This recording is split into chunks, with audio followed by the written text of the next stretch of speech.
Alright guys, so in this video I'll be highlighting how I think my future changed after this one decision by the staff at the rehab where I relapsed. This is my first rehab.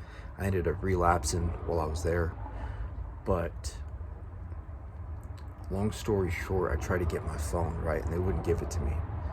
And that was a huge decision. Like, if you really think about it, if you know how us addicts are, this is basically a prime example of playing the tape through on their end, right? They know the destruction. They know how things are. They know the destructive mind state of where I was at. And the fact they didn't give me my car keys and my cell phone was huge. Check this out. All right, so one of my videos I spoke about the first time I actually went to a rehab. It was a self-pay rehab for 2 months, I think it was. Went there for 2 months. Family was awesome enough to get me in rehab, so I was fortunate enough to check into a rehab here in my town, here in Tucson.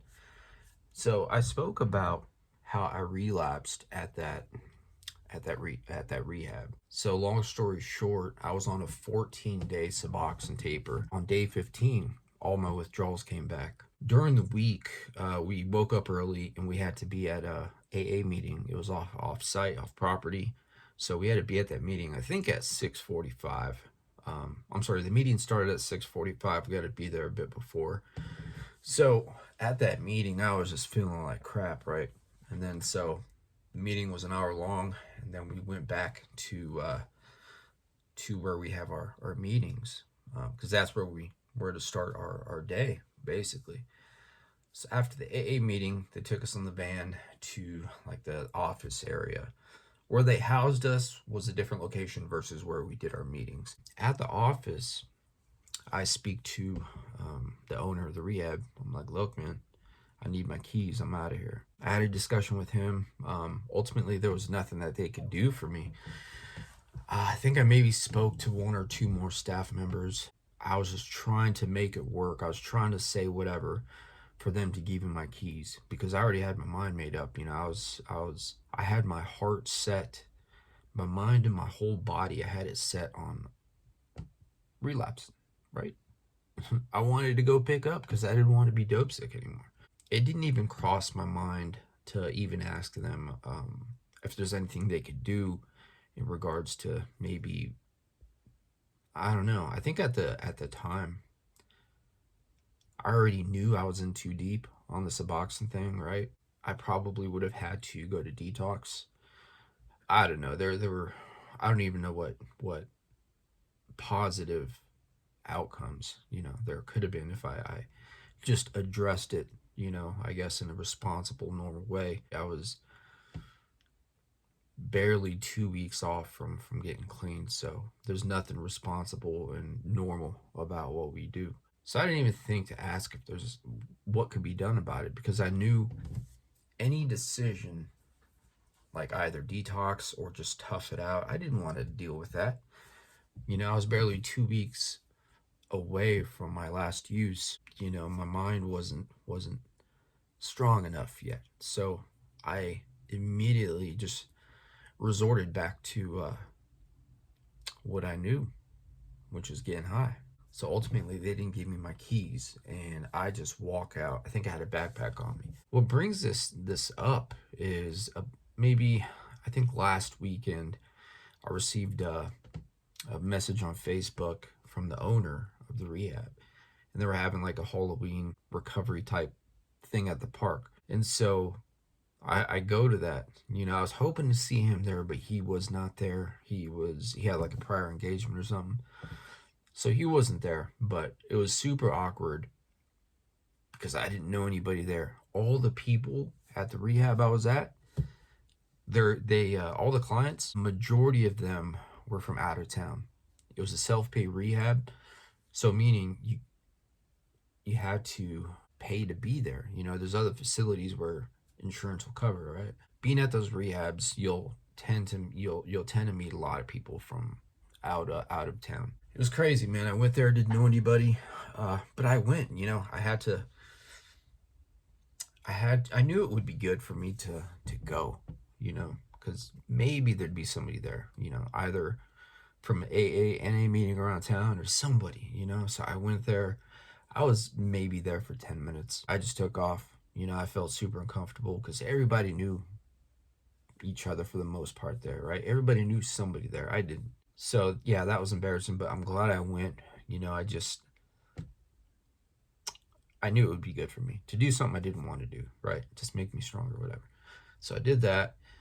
That was embarrassing. Like it was a fail for the most part. So I guess I want to get into the fact that they didn't give me my keys, that day.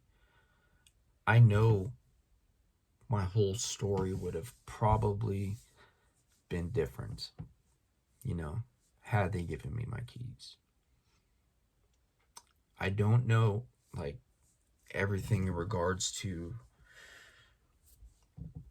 like, the back end side of things, like if it's an insurance liability type thing or whatever, but the fact that they didn't give me my keys was the greatest thing that they could have done, at the time. Because they know what happens. They know what happens in the mind state I was in, right? I was basically reckless, man. I was basically reckless. I had no money, I took off from the rehab, had no money. Didn't even have my phone. They didn't give me my phone. So I'm glad they didn't give me my phone, and I'm glad they didn't give me my keys. The downside of that is I was in my city. So I knew where to pick up. And I did pick up. Yeah, that was crazy, man. I'm just glad I didn't get into any trouble, throughout the day, because I just kicked it with my drug dealer and I got high, and then he took me back basically. My bad, just had a call.